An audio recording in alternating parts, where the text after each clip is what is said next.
Yeah, so I think I'll take let's see, one spicy chicken sandwich and a milkshake. Actually, let's make it five spicy chicken sandwiches and 10 milkshakes. It's been a rough day during quarantine. Oh, hold on. I'm being recorded. Bye. Hey everybody. Today we're going to learn about point of view. This is pretty simple, but we've never really learned about it specifically, so I think this will be an interesting assignment. This whole presentation is posted for you on Google Classroom. If you'd rather not watch the video, if you think you got it on your own because you're a bunch of smart cookies, which you are, go ahead and look. Otherwise, keep watching the video. I will help you understand this hopefully a little bit more by running through this with you. All right. So when we talk about point of view, we have first, second, and third person. We are just going to talk about first person and third person because those are the two most common points of view when it comes to writing. So we'll start with first person. The definition of first person point of view is the main character is telling the story. And how you can tell if a story is written in first person is it uses words such as I, me, and my. Think of the Hunger Games, where Katniss was the main character and she was clearly telling the story. So when she was telling it, it was a lot of I, me, my. The other one that we're looking at, the other point of view, is third person. The definition of third person point of view is the author is telling the story, but is not a part of the story, him or herself. And third person point of view uses such words as he, his, she, her, and they.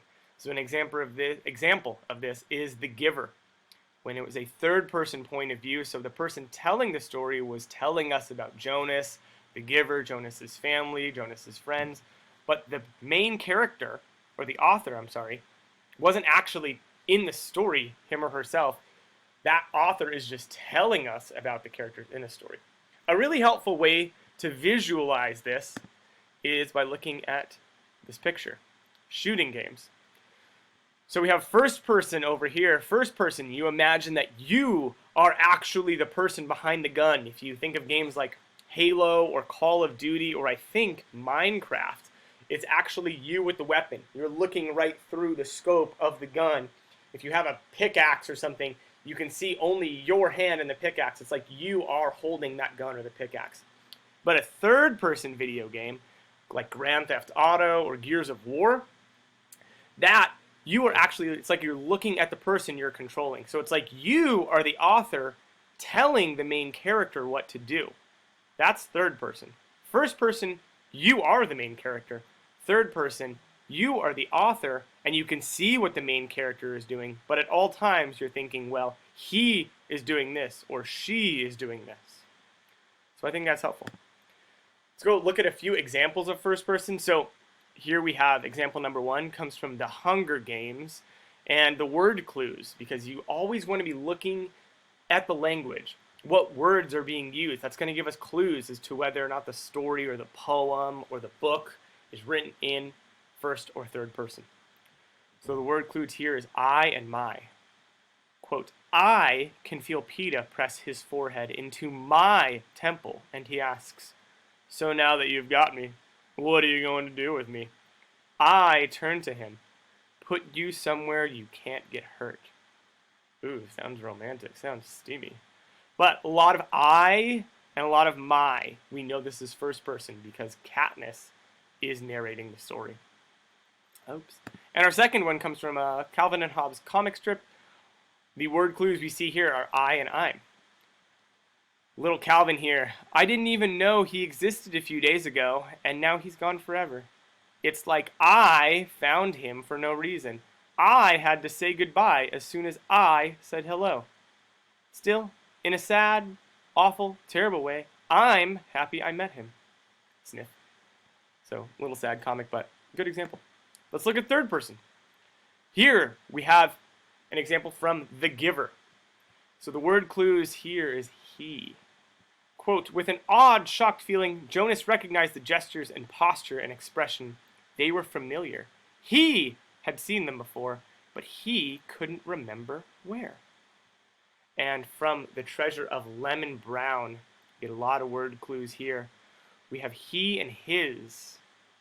So Greg thought he heard the noise again. His stomach tightened as he held himself still and listened intently. They weren't any more scraping noises, but he was sure he heard something in the darkness. Something breathing. If we go back to slide 2, what are the words here? Well, in third person, we have a lot of he and his, or she and her, and we have they.